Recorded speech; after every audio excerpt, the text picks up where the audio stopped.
Hello my dear students. Today we are going to learn about electric flux.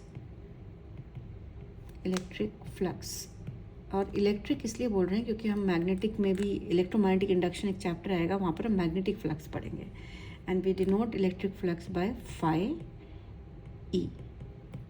Okay, so what does electric flux means? Basically electric flux means some kind of flow, okay, kind of flow, but not like liquid. It is not flowing like liquid. So what is electric flux? Basically how we can define, this is one of the most important topic of this chapter, electrostatics, right? So electric flux होता क्या है, हमने एक area ले लिया and this area is held in external electric field, right? So this electric flux through this given area held inside an electric field is the measure of total number of electric lines of force,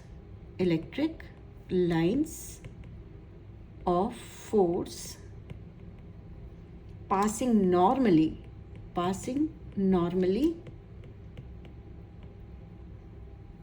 through that area.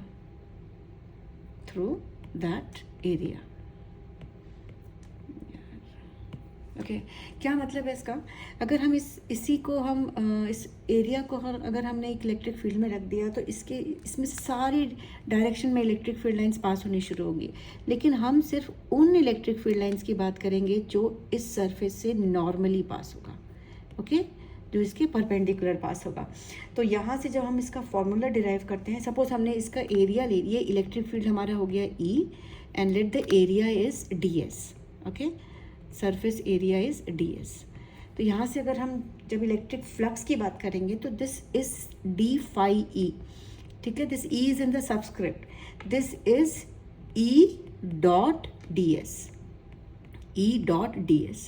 And why we are putting this vector on this surface area, क्योंकि यहाँ पर हम क्या करेंगे, इस ds को एक unit vector के टर्म्स में हम लेकर चलेंगे. सपोज हमने यहाँ पर एक एरिया एलिमेंट ले लिया, क्योंकि हमें मालूम है usually area is a scalar quantity, but we are dealing with vectors.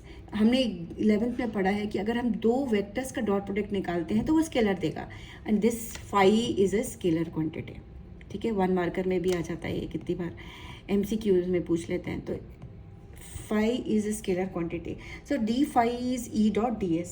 so ds पे हमने वेक्टर कैसे रखा, तो हम मान के चलते हैं कि ये हमारे पास एरिया है, ओके, एक एरिया ds है हमारे पास.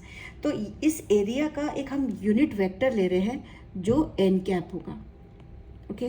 तो n cap is a unit vector which is drawn along the normal to the planar area. This is the planar area. तो इसका जो नॉर्मल जो ड्रॉ करेंगे हम, उसको हम यूनिट वेक्टर के टर्म्स में एन कैप के टर्म्स में हम बात कर रहे हैं. So n cap is a unit vector along the normal to the planar area. तो जब यहाँ से हम ds लिखेंगे तो ds हमारा क्या आएगा, ds is equals to ds vector, I am talking about ds vector is equals to ds into n cap, ds into n cap, right. ये हमारे पास आ गया. अब यहाँ से इस ds वेक्टर को जब हम यहाँ ला रहे हैं तो ये फॉर्मूला हमारे पास फ्लक्स का देता है, E डॉट ds, ठीक है. तो ये तो हमने प्लेनार एरिया के लिए लिया. अगर सेम हमारे पास कोई कर्व्ड सरफेस हो रहा है, तो in case of curved surface we can imagine this curved into a small number of area elements, right? And each area or a small area element of curved surface can be treated as a planar. उसको छोटे छोटे planners में हम consider कर सकते हैं और उसका एरिया एलिमेंट हम सरफेस एरिया हम निकाल लेंगे, right. So this electric flux is defined as the measure of total number of electric lines of force passing normally through that area. And actually this topic is important for Gauss theorem also, जो हम Gauss theorem की बात करेंगे, जो हमेशा board में पूछा जाता है 5 मार्क के लिए. अब यहाँ आ जाते हैं हम कि सपोज हमारे पास हमने एन कैप की बात करी, और अगर यहाँ इस वाले में एन कैप हमारा कैसे जाएगा, इस तरीके से. देखिए ज़रूरी नहीं है कि हर केस में हर टाइम हमारा एन कैप और ई कैप एक ही डायरेक्शन में हो. अगर इनके बीच में कुछ एंगल है, right, let us consider one other situation जहाँ पर हमने ये हमारा एरिया एलिमेंट हो गया, ठीक है, और इस एरिया एलिमेंट का इलेक्ट्रिक फील्ड हमारे इसकी डायरेक्शन में नहीं है एन कैप की, बट हम डायरेक्शन में ऑफ इलेक्ट्रिक फील्ड ऐसे ले लेते हैं, ओके, यहाँ से हमने इसको इलेक्ट्रिक फील्ड की डायरेक्शन ले लिया, लेकिन एन कैप तो हमारा नॉर्मल तो ऐसे ही रहेगा सरफेस का, ये हमने इसका एन कैप दिखा दिया। This is the normal of the area element, right. अब यहाँ से हम क्या करते हैं, ये एंगल हमारा हो गया थीटा। ओके, तो यहाँ पर हमारा इलेक्ट्रिक फ्लक्स कैसे डिफाइन करेंगे, हमने ग्रेड 11 में पढ़ा था, electric field is a vector quantity and this E can be resolve into component, right. अगर हमारे पास वेक्टर ई है तो हम इसको दो कंपोनेंट्स में रिजॉल्व कर सकते हैं थीटा के साथ में। तो ये वाला कंपोनेंट हमारा क्या होगा, कॉस कंपोनेंट होगा, this will be E cos theta. Similarly we are resolving this E into component, this will be E cos theta. Okay, so what is electric flux here? What is the definition of electric flux? So electric flux is defined as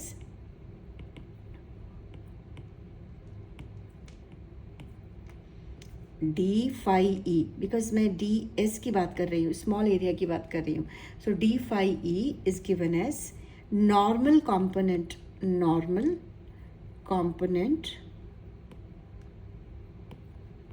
of E into surface area,